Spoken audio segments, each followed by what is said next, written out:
ناظرین، اس وقت ہم پی ایچ اے آفس میں موجود ہیں. ہمارے ساتھ پی ایچ اے کے وائس چیئرمین حافظ ذیشان صاحب موجود ہیں, تو ہم ان کا انٹرویو کرتے ہیں. جی حافظ صاحب, کیا حال ہے آپ کا؟ سر الحمدللہ سر. اچھا, سب سے پہلے تو ہمیں آپ یہ بتائیں کہ لاہور جو ہے وہ اس کو باغوں کا شہر کہا جاتا ہے, تو اس کی بیوٹیفیکیشن کے لیے خاص کردار جو ہے وہ پی ایچ اے کا ہے, تو اس بارے میں ہمیں بتائیں کہ اس سال کیا کیا اقدامات کیے. دیکھیں, ایک تو یہ کبھی باغوں کا شہر ہوا کرتا تھا.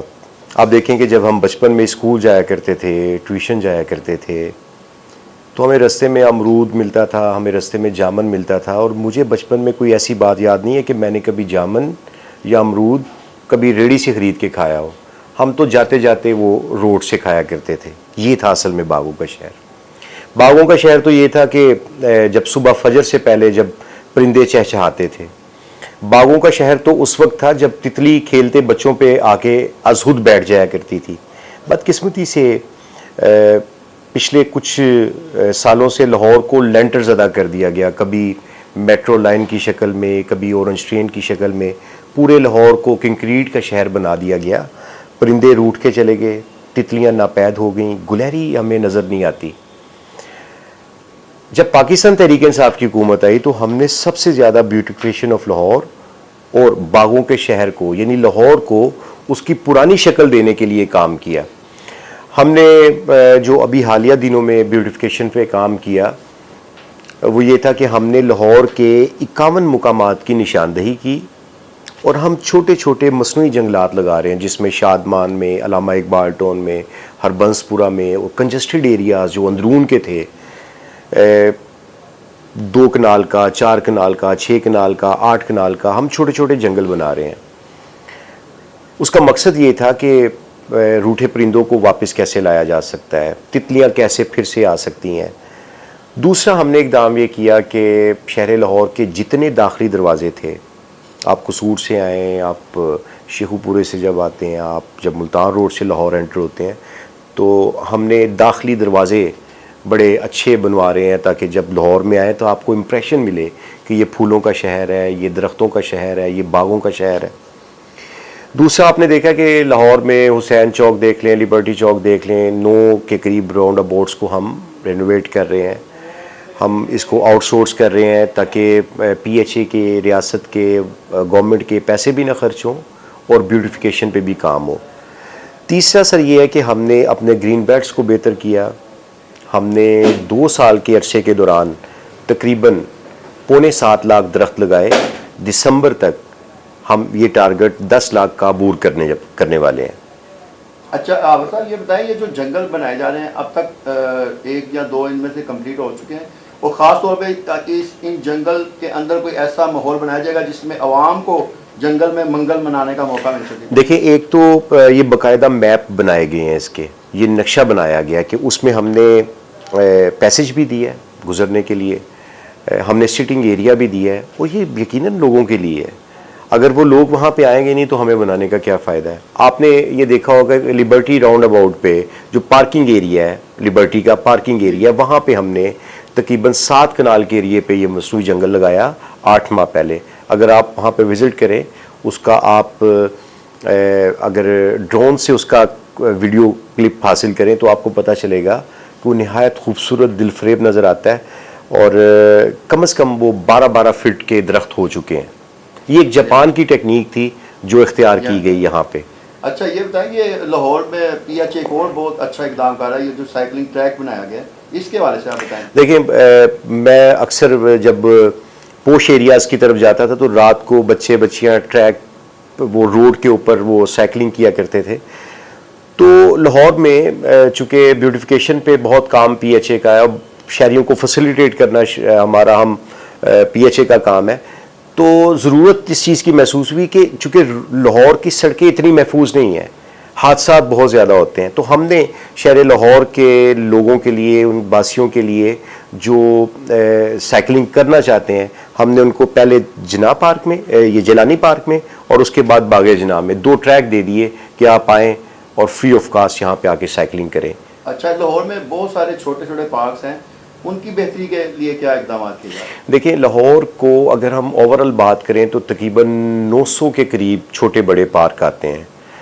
پی ایچ اے کے 7,000 سے زیادہ ملازمین یہاں پہ ڈپیوٹ ہیں جو کام کر رہے ہیں، گرمی ہو، آندھی ہو، طوفان ہو، پی ایچ اے کا سٹاف کام کرتا ہے. ابھی آپ نے دیکھا کہ 4 مہینے کرونا کے باعث ساری معمولات زندگی متاثر رہے، لاک ڈاؤن بھی رہا، آفیسز بھی بند رہے، لیکن پی ایچ اے کے مالی، پی ایچ اے کا عملہ کام کرتا رہا.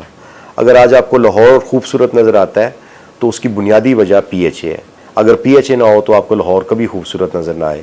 بہت ساری کمی کوتاہیاں بھی موجود ہیں، لیکن ہم پہلے سے بہت بہتر پارکوں کی حالت کر رہے ہیں. اچھا، اس وقت ہمارے لاہور میں over all P H A کی نفری کتنی ہے، اور کیا یہ نفری اس وقت موجودہ صورتحال کے لیے بہتر ہے یا مزید نفری چاہتے ہیں؟ دیکھیں، ہمارے وسائل کے اعتبار سے اگر ہم موازنہ کریں تو پھر تو ٹھیک ہے. وسائل کے اعتبار سے ہماری نفری قابل قبول ہے اور کام بھی کر رہی ہے. لیکن ماضی میں ہم نے جب یہاں پہ آئے تو ہم نے جب دیکھا کہ پی ایچ اے کے مالی وسائل اور اخراجات میں مطابقت نہیں تھا. ہم نے جب پورا ایک سسٹم کا معائنہ کیا تو ہمیں اندازہ ہوا کہ 1600 سے زائد ایسے لوگ تھے جو پی ایچ اے کے امپلائی نہیں تھے، لیکن سیلریز ان کے اکاؤنٹ میں جایا کرتی تھی. جب ہم نے اس پہ انکوائری کروائی تو ہمیں پتہ چلا جو سابق دور میں مسلم لیگ نون کے دور میں جو مسلم لیگ نون کے عہدیداران تھے، جو ان کے وزراء کے، جو ایم پی ایز کے گھروں کے ملازم تھے، وہ کام تو ان کے گھروں میں کرتے تھے لیکن سیلریز کے لیے وہ پی ایچ اے کا انتخاب تھا ان کا. تو ہم نے 1600 لوگ ایسے نکالے جن کی کبھی اٹینڈنس، کبھی حاضری سسٹم ریکارڈ کا حصہ نہیں تھی. اچھا، یہ جو 1600 گوسٹ ورکرز تھے پی ایچ اے میں، ان پہ سالانہ کتنے پیسے جو ہیں وہ خرچ ہو رہے تھے، جو ملک کا خزانہ ضائع ہو رہا تھا، اوور آل کتنا بنتا تھا؟ اگر میں مجموعی طور پہ بات کروں، جو میری کیلکولیشن تھی، مسلم لیگ نون کے مرکزی رہنما مصطفیٰ احسن اقبال کے بھائی جو مصطفیٰ کمال تھے، وہ یہاں پہ ان کی ذمہ داری اس وقت کے وزیر اعلیٰ نے لگائی. 2.5 ارب روپے کا میں نے ایسٹیمیٹ لگایا تھا، جو یعنی گبن جس کا مالی ریکارڈ نہیں تھا. جو آپ یہ سمجھ لیں کہ مطلب کچھ ٹینڈرز تھے، اس کا ریکارڈ کوئی نہیں تھا. پلاٹس جو باہر سے منگوائے جاتے تھے، اگر وہ 1,000 کا تھا تو یہاں پہ 25 ہزار میں وہ پی ایچ اے کو سیل کیا جاتا تھا.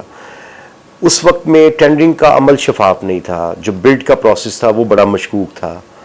اگر میں لاہور کے 2-3 بڑے سپاٹس کی بات کروں، جو مسلم لیگ نون کے دور میں 3-3 4-4 لاکھ روپے میں 3-3 سال کے لیے دیا جاتا تھا، ہم نے اس کے 56 لاکھ روپے بھی وصول کیے ہیں یہاں پہ بیٹھ کے. معاملات کو بڑا شفاف رکھا. اچھا، ایک اہم چیز یہ ہے کہ اس وقت پہلے کرونا تھا اور شادیوں پہ پابندی تھی، اب شادیوں پہ پابندی بھی ختم ہو رہی. ایک مجھے پتہ چلا کہ آپ نے عوام کے یعنی بہتری کے لیے 9,000 روپیہ جو ٹیکس لیا جاتا تھا اس کو بھی ریموو کروایا، تو اس کی کوئی تفصیلات بتائیں ہمیں. لیکن جب میں 2 سال مجھے یہاں پہ تقریباً ہو گئے تو بہت سارے عام سائلین کی، جب میں شہریوں کی بات کرتا ہوں، دیکھیں ہم نے پورے لاہور کے پارکوں کو A B C کیٹیگری میں تقسیم کیا. گلبرگ A کیٹیگری میں آتا ہے. اچھا، گلبرگ میں پوش ایریے کے ساتھ ساتھ پسماندہ آبادیاں بھی ہیں، چھوٹے گھر بھی وہاں پہ ہیں، آبادیاں بھی وہاں پہ ہیں. اب ان آبادی والوں کے گھر میں جب بچے یا بچی کی شادی ہوا کرتی تھی تو فیس ہم 34,000 روپے وصول کرتے تھے. تو یہ جو بڑے بلاکس میں رہنے والے لوگ تھے وہ تو برداشت کرتے تھے، لیکن عام آدمی اس کو افورڈ نہیں کرتا تھا. تو مجھے 2 سال میں لوگ آ کے مسائل کا شکار تھے اور مجھے لگتا تھا کہ شاید فائنینشلی بوجھ ہے لوگوں کے اوپر. تو میں نے متعلقہ منسٹر میاں حماد اظہر، ان کا میں شکریہ بھی ادا کرتا ہوں کہ جب ان سے میں نے بات کی تو چونکہ یہ مفاد عامہ سے متعلقہ تھا، انہوں نے بھی، فیڈرل نے بھی بڑی مہربانی کی اور انہوں نے اس بات کی یقین دہانی کروائی کہ ہم آئندہ بجٹ میں اس ٹیکس کو ریموو کر دیں گے تاکہ شہریوں کو ہم آسان زندگی دے سکیں، ان کو کوئی ریلیف پہنچا سکیں. تو اب یہ کرونا کے بعد جب لوگ شادی کے لیے بک کروائیں گے تو کیا ان کو یہ 9,000 ابھی ٹیکس دینا پڑے گا یا اب ریموو ہو چکا ہے؟ اس میں 5,000 کا فیڈرل کا ٹیکس تھا اور 4,000 روپے قریب گورنمنٹ آف پنجاب کا تھا. ابھی ابتدائی مرحلے میں تو ہم نے ٹیکس ریموو کروایا فیڈرل کا. انشاءاللہ آنے والے دنوں میں ہاشم جوان بخش صاحب سے ملاقات ہوگی، انشاءاللہ ہم وہ بھی ریموو کروائیں گے. اوور آل سالانہ کتنا بجٹ ہوتا ہے اس کا، اور کتنا اس جو سالانہ اس دفعہ کا جو بجٹ ہے اس میں کتنا خرچ ہو چکا ہے؟ ہم نے مجموعی طور پہ 4200 ملین گورنمنٹ سے ریکویسٹ کی تھی کہ ہمیں اپنے اخراجات کے لیے، بیوٹیفیکیشن آف لاہور کے لیے، پلانٹیشن کے لیے، اپنی سیلریز کے لیے ہمیں 4200 ملین ادا کیا جائے. تو اس میں 1900 ملین ہمیں مل گیا، باقی ابھی ملنا ہے. دوسرا ہم 1000 سے زائد اپنے اون سورس سے اکٹھا کرتے ہیں، 1000 ملین. تو مالی مشکلات سے ہم نکل رہے ہیں کیونکہ معاملات کو شفاف بنایا، اپنا سورس آف انکم ریونیو بڑھایا. تو آنے والے سالوں میں ہم یہ ثابت کریں گے کہ تحریک انصاف نے ایک اتھارٹی پی ایچ اے کو مالی طور پہ مستحکم کیا، اور ہمیں انشاءاللہ 2 سال کے بعد پی ایچ اے کے لیے گورنمنٹ آف پنجاب سے فنڈز لینے نہیں پڑیں گے. اچھا یہ بتائیں کہ 2021 میں پی ایچ اے کے بڑے کون کون سے پروجیکٹ سامنے آ رہے ہیں، یا پی ایچ اے کی پلاننگ کیا آگے 1-2 سالوں کے لیے؟ دیکھیں پی ایچ اے کی سب سے بڑی پلاننگ تو ابھی میں نے آپ کو بتائی میاں واقعی. یہ بالکل ایک منفرد آئیڈیا تھا، نئی تحقیق تھی، نئی ٹیکنالوجی تھی. اگر ہم پورے لاہور میں 51 جنگل لگا دیں اور جب یہ پروجیکٹ کمپلیٹ ہوگا تو آپ کو لاہور کا درجہ حرارت کم ہوگا. آپ یہ دیکھیں گے اس کا جو پرندے روٹھے ہیں وہ پھر سے واپس آئیں گے. یہاں پہ جو ہم پچھلے کئی سالوں سے اسموک کا راج دیکھتے ہیں وہ بھی انشاءاللہ ختم ہوگا. تو سب سے زیادہ ہم اس پہ فوکس کر رہے ہیں. مالی مشکلات اور کم وسائل کے باوجود ہم پرعزم ہیں کہ ہم اس کو تکمیل تک پہنچائیں. اچھا لاہور کے بڑے جو پارک جیسے ریس کورس ہو گیا، باغ جناح ہو گیا، یہاں فیسٹیولز کا بھی انعقاد کیا جاتا ہے، لیکن کورونا کی وجہ سے اب آگے مستقبل میں کچھ طرح کے فیسٹیول؟ دیکھیں اگر حالات نے اجازت دی اور ایسے ہی حالات کورونا کے باعث خدا نہ خواستہ اگر کوئی بگڑے نہ، تو ہم انشاءاللہ جشن بہاراں جو آئندہ سال فروری میں ہم کریں گے انشاءاللہ وہ کریں گے. اچھا یہ بتائیں کہ یہ جو لاہور میں خاص طور پہ جو کنار روڈ ہے اس کی بیوٹیفیکیشن بہت زیادہ کی گئی تھی، لیکن اب میں دیکھتا ہوں کہ کیونکہ میرا وہ روٹ بھی ہے تو روزانہ آتے تو اب اس میں نا کچھ تھوڑی سی کمی ہو گئی ہے، گھاس بڑھ جاتی ہے یا پودے بھی ادھر کم. اس کے لیے کچھ خاص؟ ایک تو کنال ہمارا ہمیشہ مرکز نگاہ رہا، ہماری ترجیحات میں ہمیشہ یہ رہا، لیکن یہ جو 2 مہینے برسات کے گزرے ہیں اس میں کام کرنا بڑا مشکل ہوتا ہے. ہمارا سٹاف اویلیبل ہوتا ہے لیکن موسم اجازت نہیں دیتا، مٹی نرم ہوتی ہے، گھاس بڑا ہوتا ہے، نہ وہاں پہ مشین کام کرتی ہے، نہ وہاں پہ ہم اپنا ہارٹی کلچر کا کام کر سکتے ہیں. تو لیکن جب بارشوں میں تھوڑا وقفہ آ جاتا ہے تو وہ کام یقیناً ہم کرتے ہیں. یہ گزر گیا انشاءاللہ آپ کو اب وہ بالکل چیزیں مینٹین نظر آئیں گی. آپ حسن کو کیسے بیان کرتے ہیں؟ وہ میں نے 2 دفعہ تتلی کہا ہے نا، بس وہ حسن ہی ہے نا سر. اور آپ اگر ماں کی محبت کو بیان کرنا چاہیں؟ دیکھیں ماں کی محبت سے بڑھ کے تو کچھ نہیں ہے. میں آج 37 سال کا ہو گیا ہوں. آج بھی میں جب گھر سے نکلتا ہوں تو میں اپنی والدہ کو پرمیشن لے کے اور انہیں ملے بغیر میں کبھی ایک سنگل ٹائم کے لیے نہیں جاؤں. یعنی اگر میں دن میں 3 دفعہ گھر سے نکلا ہوں تو میں نے 3 دفعہ اپنی والدہ سے پرمیشن لے کے جانی ہے. تو مجھے یہ لگتا ہے کہ مجھے بہت ساری اللہ کی نعمتیں میرے پہ رہیں ہمیشہ، اور اس کی بنیادی وجہ اگر میں بات کروں اللہ بہتر جانتا ہے کیا، لیکن اگر میں آپ مجھ سے پوچھیں تو میرا خیال ہے کہ ماں کی دعا اور ان کی تعظیم، محبت، احترام کی وجہ سے اللہ نے مہربانیاں اور آسانیاں کی. اور زندگی میں اگر آپ سمجھتے ہیں کہ آج حافظ ذیشان اس سیٹ پہ موجود ہے تو کس کی وجہ سے موجود ہے؟ یقیناً ماں کی دعاؤں.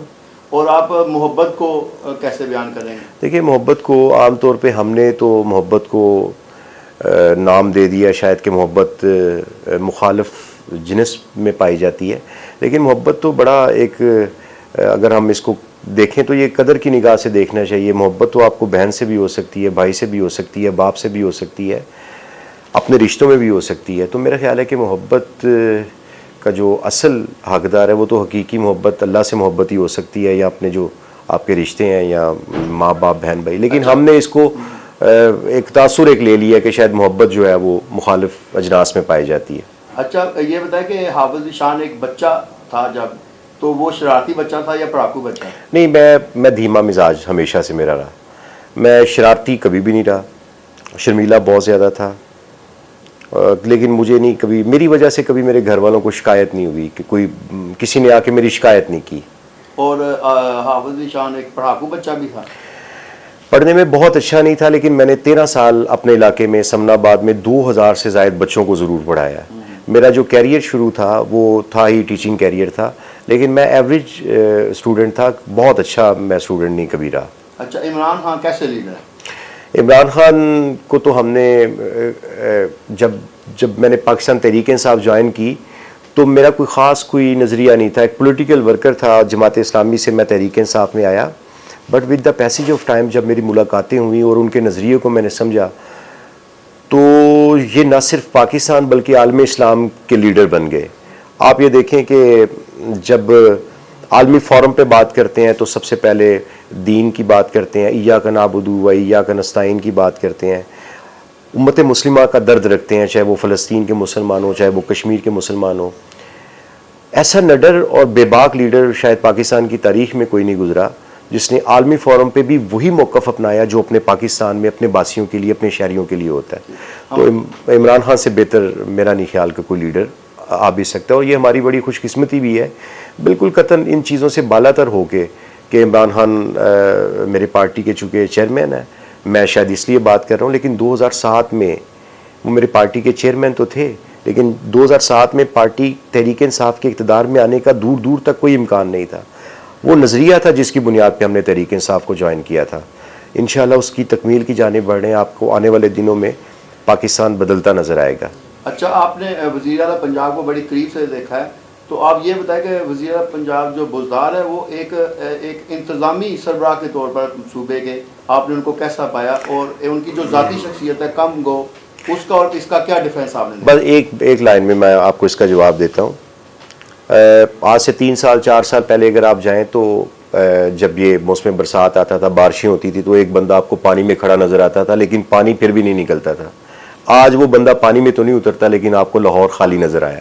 بہت شکریہ آپ کا, تھینک یو, بہت شکریہ, بہت شکریہ. Thank you. Yunus Mobile, wholesale dealer. All mobile brands available. 25 years of trust. Address 29 Main Hall Road, Lahore. Phone 042 372 44485. Base Gulberg, Lahore. Phone 0423 575 6613 and 14. Commerce اور ٹیکنیکل بکس کے بانی عظیم گروپ آف پبلیکیشنز 1988 سے قائم شدہ. پاکستان اور دنیا کے مختلف ممالک میں عظیم گروپ کی کتابیں ٹیکسٹ بک کے طور پر پڑھائی جاتی ہیں. اردو بازار لاہور. Phone number 924237231448.